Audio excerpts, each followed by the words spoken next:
Hello，大家好，我係 Marie，我係 David，歡迎嚟到靈異不設防。咁啊，好開心啦！上一次嗰個叫咩啊？咩摸上摸話？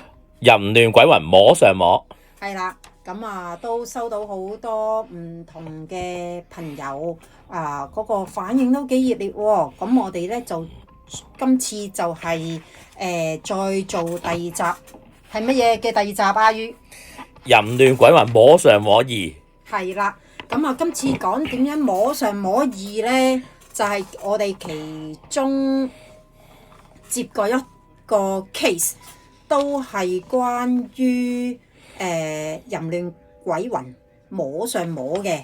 咁咧今次就再犀利啲啦，就係呢位女事主係遇上咗5隻，喺同一時間遇上咗5個鹹濕鬼。咁好啦，咁一開初咧，我係上個事主嘅屋企先啦。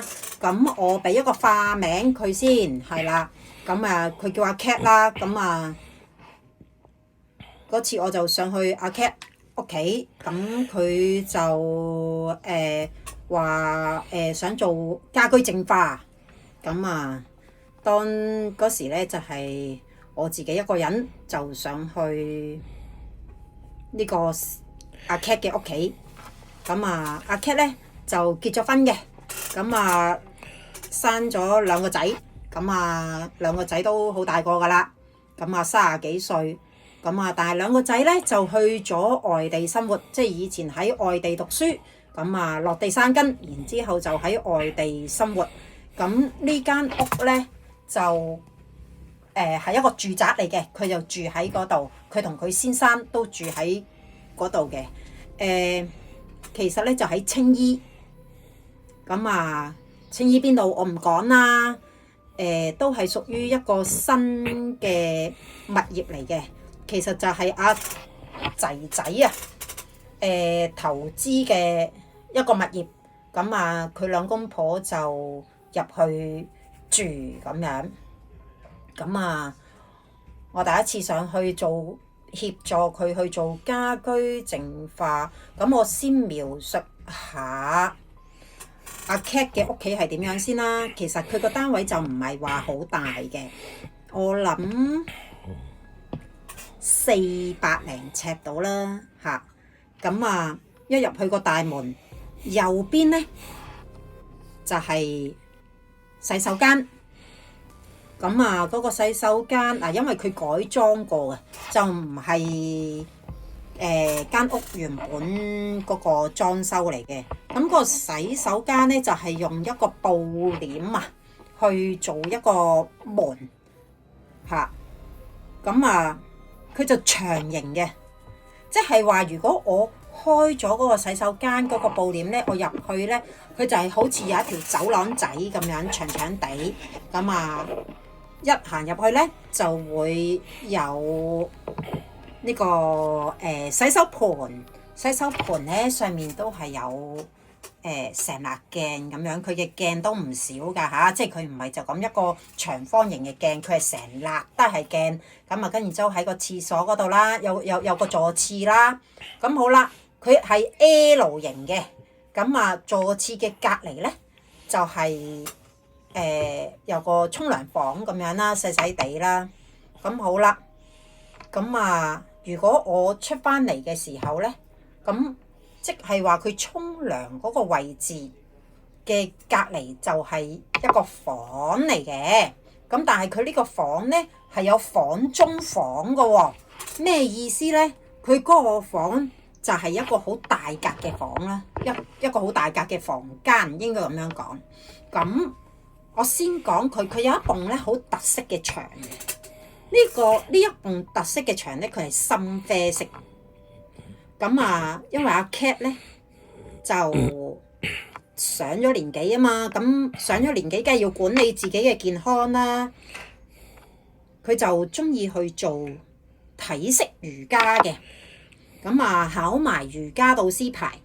咁啊嗱，我就冇特別好研究嗰啲點樣做瑜伽，有邊啲打邊啲瑜伽咁樣啦嚇。咁佢嗰埲牆咧就係有好多個鐵扣嘅，嗰啲鐵扣咧就係方便佢平時做瑜伽，佢就會有條帶咧就扣住喺嗰啲鐵扣上面咧，個人就一路攀爬上去就可以。即係愛嚟箍住自己條腰啊，又或者箍住自己個 pat pat 啊嗱，但係佢唔係空中瑜伽嚇，並不是空中瑜伽，係啦，因為佢如果空中瑜伽就係理應係喺個天花板嗰度會轉啲窿啊，係咪啊？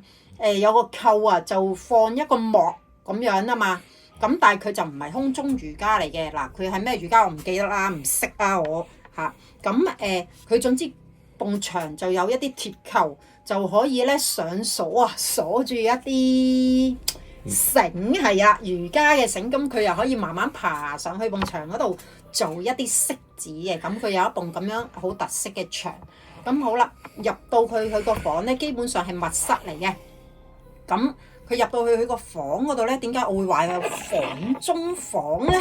就係入到去佢個房嗰度，佢就唔係即時你會見到有張床，咁佢咧就要行上2級咧，佢就再有一間房嘅，而嗰間房佢會再有一個簾咧，布簾咧就拉住，就係咁樣啦。咁所以點解我會話佢係有一個房中房咧？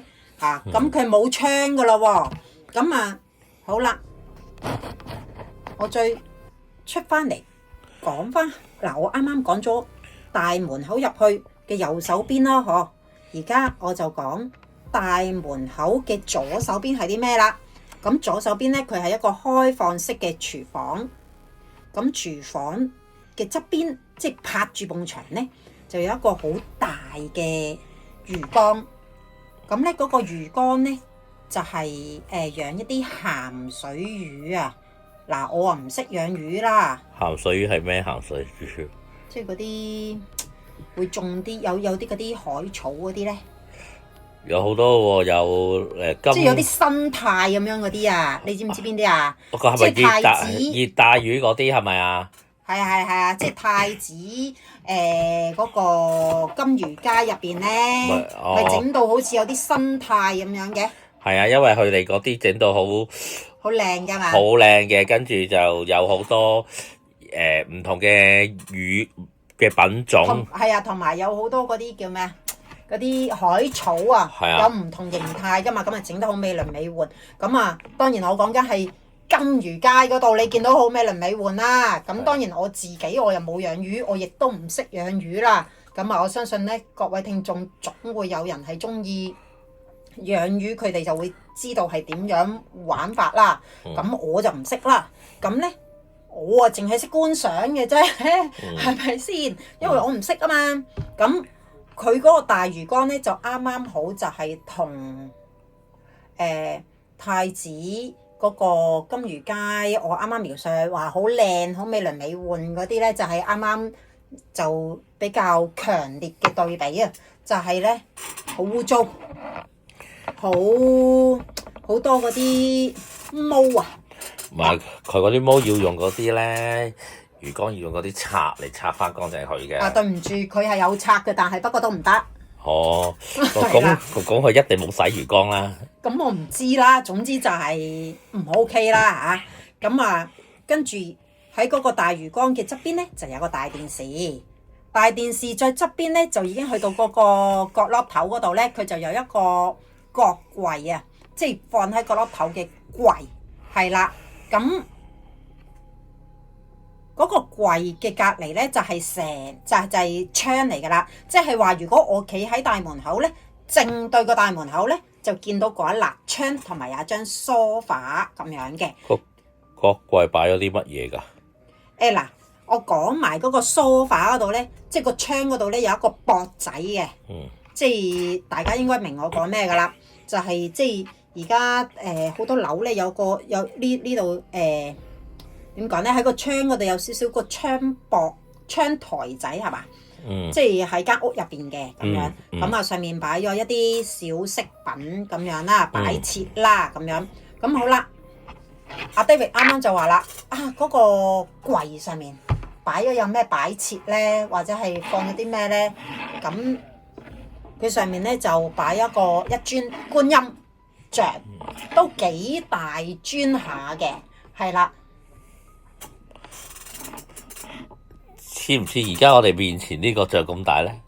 大個，我大個仲大過呢個像。啱啱咧，我屋企啊就有一尊耶穌像，咁David 咧就話即係會唔會有呢尊耶穌像咁高啊？我諗個尊耶穌像大概有20幾寸啦，廿零30寸啦。咁我諗佢嗰個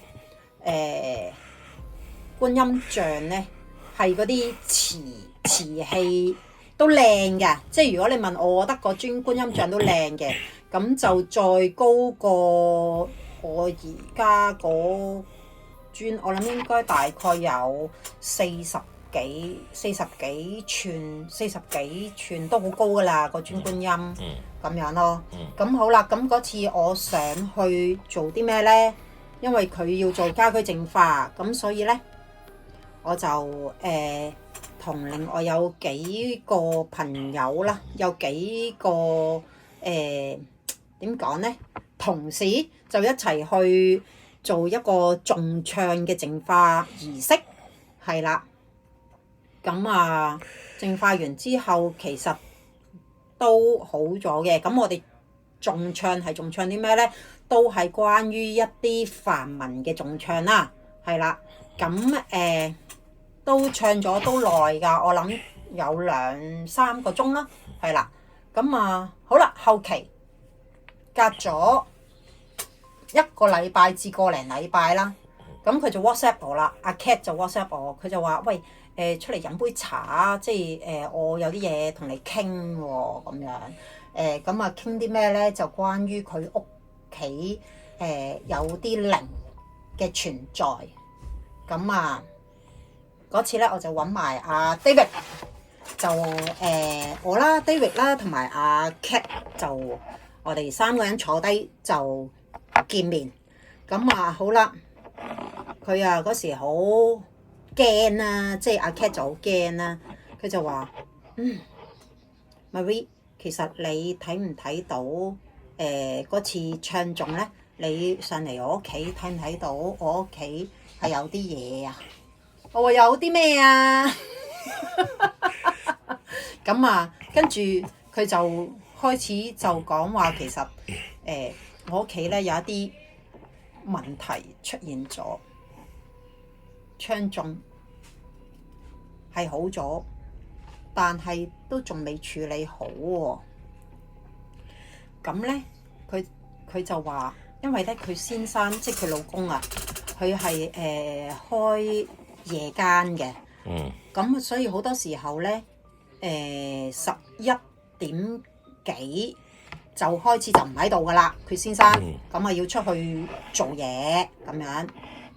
咁佢一個女人咧就好驚，咁佢點樣發現屋企出現一啲問題咧？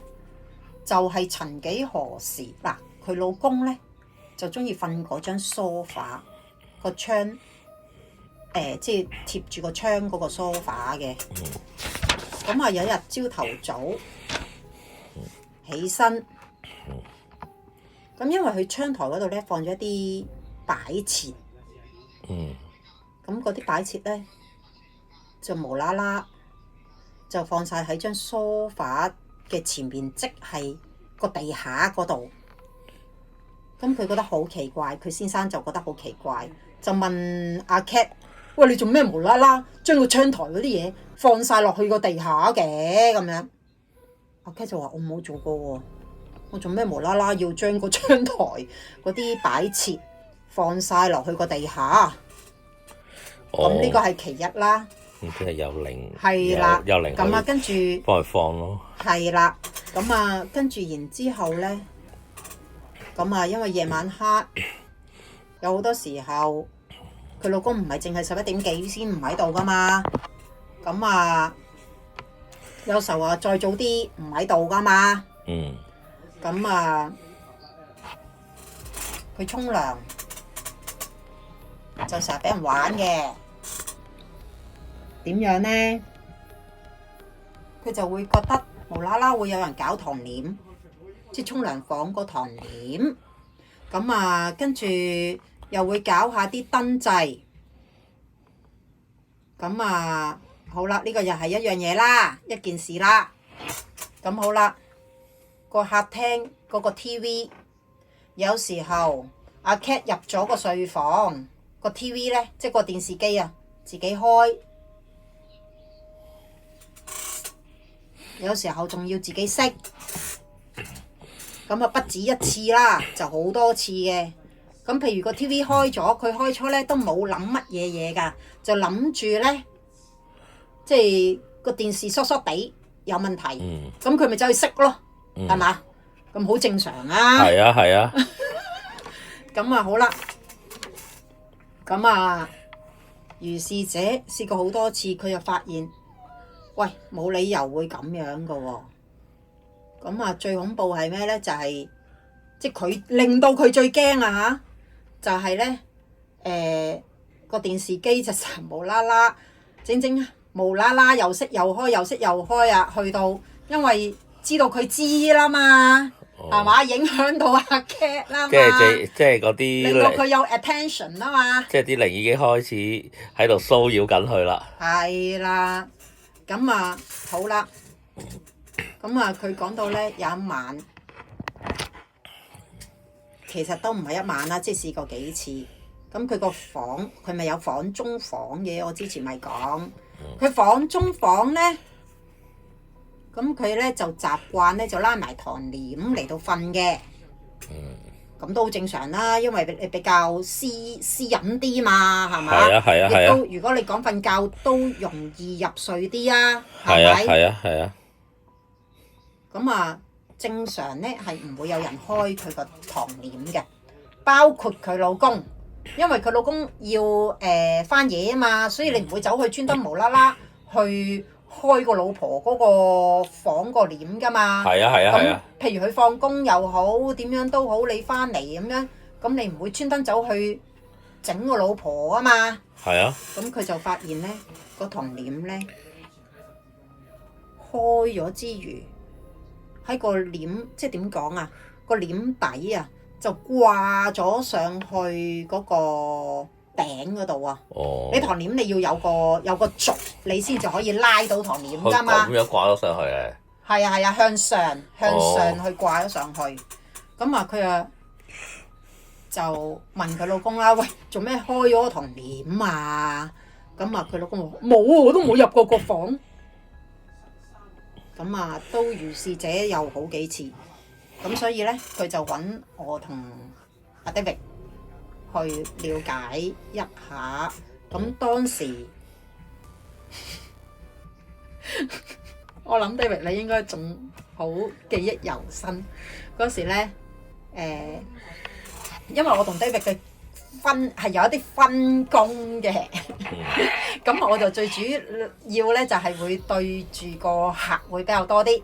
咁啊，跟住然之後咧，去到運用第三眼嚇，又或者陰陽眼咧，咁啊 David 咧就會幫手睇主力，佢係幫手睇。咁樣分工會比較好一啲嘅，因為好大部分嘅 patient， 即係唔係 patient， 我慣咗我原本我自己嗰個職業。因為我做精神科，所以我就成日都會對住好多唔同嘅 patient。其實佢唔係我嘅 patient， 佢係我哋嘅 case， 應該咁樣講。係啦，咁好多時候咧，啲 case 咧都係佢嗰個情緒好不穩啊。咁所以咧，我就主力係負責同埋去解釋俾佢哋聽所有嘅程序咁樣。咁啊變咗咧即係 David 就係主打去睇。咁啊好啦，首不先。我哋嘅步驟就係睇下佢個家居係有幾多零先。咁嗰時你一睇係幾多個啊？有5個。係啦，咁係男士定女士啊？全部都係男士。OK，咁啊，阿 Cat 嗰下咧就有啲震驚嘅，而佢亦都好確信嘅。咁我話喂，你冷靜啲先，阿 Cat。點解你會好確信係多於一位靈咧？跟住佢話佢嗰下佢真係好驚恐，佢話就係因為發生唔同嘅嘢，可以喺同一時間發生唔同嘅嘢，所以我好確信係有唔同嘅靈嚇。咁啊，跟住然之後咧，我哋就開始同靈去溝通。同靈去溝通咧，都係我主導啦嚇。我同阿 David 哥分工係咁嘅。咁我會去問靈，然之後阿 David 就會去睇。咁啊喺邊度遇上嗰啲靈啊？記唔記得啊 David？南韓啊，喺南韓遇上啊。係。跟住點解啲靈會及中佢啊？你記唔記得話佢着咩色衫啊？有冇印象啊？紅色衫，跟住之後啲靈就愛上咗佢，然之後跟埋佢翻屋企。嗱，我就冇去過呢一個，我有去過韓國嘅，但係嗰時咧就係好多年前，同埋我係去公幹，就冇乜話特別去旅遊啊。咁我就唔知道嗰啲地方啦。你記唔記得佢喺咩地方嗰度影嗰張相啊？墳墓。OK， 非常之好。咁我哋就問佢係咪曾經着過一件桃紅色嘅衫喺韓國嗰度影過一張相呢？跟住阿 Cat 面都黑晒，你記唔記得？好好笑，真係面都黑晒。跟住佢就話佢有諗一陣嘅，跟住佢就喺個手機嗰度即時抄翻張相出嚟，就問我哋係唔係呢一張？嗱，然之後阿 David 就再問啦，問嗰隻靈點解要跟住呢個女人？嗰個靈講咩啊？嗰個靈話要等到嗰個女人死，同佢一齊去投胎啦。因為佢好中意佢。係啦，佢好中意佢，係啦。咁但係點解會有5個嘅？點解5個？因為本身其實得一個嘅，跟住慢慢，原來佢有佢嘅即係靈有佢嘅朋友噶嘛，即係話哇，跟住就話全部就去晒佢嘅屋企嗰度聚居。係啊。嗱，但係真係去咧，其實都係得一個靈去愛上佢，即係都大家都呢個阿 Cat 嘅，但係其他嗰啲靈係同佢，例如我哋已經有個地方啦，我哋就會喺度霸佔咗呢個地方，就喺度玩啊，嘻嘻哈哈，但係話係得嗰隻靈喺度有及佢沖涼，有乜又有其他嘢發生。係啦，咁嗰隻靈，你記唔記得嗰個靈最中意睇阿 Cat 啲乜嘢，或者同阿 Cat 互動啲咩啊？有冇印象啊？你咁渣啊，太多啦，係嘛？接嘅 case 太多，咁咧好中意裝佢沖涼。仲有有摸佢嘅，其實點樣摸？喺佢幾時摸？瞓覺嗰陣時摸佢嘅。係啦，佢好中意睇佢沖涼啦。跟住然之後咧就話啦，點解咁中意睇佢沖涼咧？你根本又唔可以同佢一齊。咁佢就話睇到之後就會點樣啊？性興奮喎，佢話。係啊。跟住然之後佢話：喂，我自己打飛機都好正喎，好中意。嗱，其實我哋咧都收到嗰個男性嘅靈咧，係好中意呢個阿 Cat 嘅。咁但係阿 Cat 好驚啊嘛。好恐怖啊嘛，大佬啊。咁啊，跟住同埋平時係啦，我又問啦，咁點解你成日搞佢嘅電視啊？咁樣，咁佢就話係我要刻意去引起佢嘅注意嘅，等佢知道有我哋嘅存在。咁好啦，做咩笑啫？笑咩啊，David？哇！真係好刻意咯，即係話又搞下嗰度，又搞下呢度，即係專登係引起啲人嘅注意。喂，男士去溝女都係專登惹起女孩子呢樣留意佢，嗰樣留意佢，整蠱整怪㗎啦，人界都係咁啦，更何況靈界大佬。係，所以好似上嗰輯講話，點解話啲靈跟住嗰個人翻屋企，然之後就我哋都會提啦。其實啲靈點解話會講大話？其實佢會用一啲好掩飾嘅大話嚟去同佢講，其實我係你嘅乜嘢人？我係你乜嘢人？我乜嘢人啊？話我係你前世嘅男朋友、老公，我係想同你喺埋一齊，我真係想等埋你一齊，我先至去投胎。係啦，所以就係要小心咯。係啦，要小心咯。但係係咪事實咧？未必一定係事實嚟嘅。咁同埋咧，我哋就有問點解佢哋即係會5隻靈喺埋一齊？咁其實咧，佢哋5個咧，其實咧都係朋友嚟嘅。咁啊，即係總之，其實咪即係點樣講啊？人界咧，即係有啲男人啊，咪會自己無啦啦喺度 FF，然之後都會性興奮咁樣，你明唔明我講咩？又或者幾條仔一齊喺度睇嗰啲 AV，係鹹片咁樣嗰啲咧，然之後啊自己喺度自慰自作咁樣，只不過佢哋咧就喺靈界嗰度咧望住呢個女人，就喺度自作自慰。係啦，即係話其實佢哋嘅話，因為咧你靈咧嘅幻想係，總之比起人，佢係即刻想到嗰樣嘢就見到嗰樣嘢嘅，即係話例如，佢咪即刻做咯？係啊，即係話例如，佢會唔會佢嗰個人係喺人界，靈係喺靈界，咁點啊？咁佢會見到嗰個女士，咁咪話即刻已經有嗰下嘅性衝動咯，其實。因為佢根本佢睇唔到佢啊嘛，即係阿 Cat 睇唔到佢哋啊嘛，咁啊，跟住咧，因為阿 David 就話啦，佢哋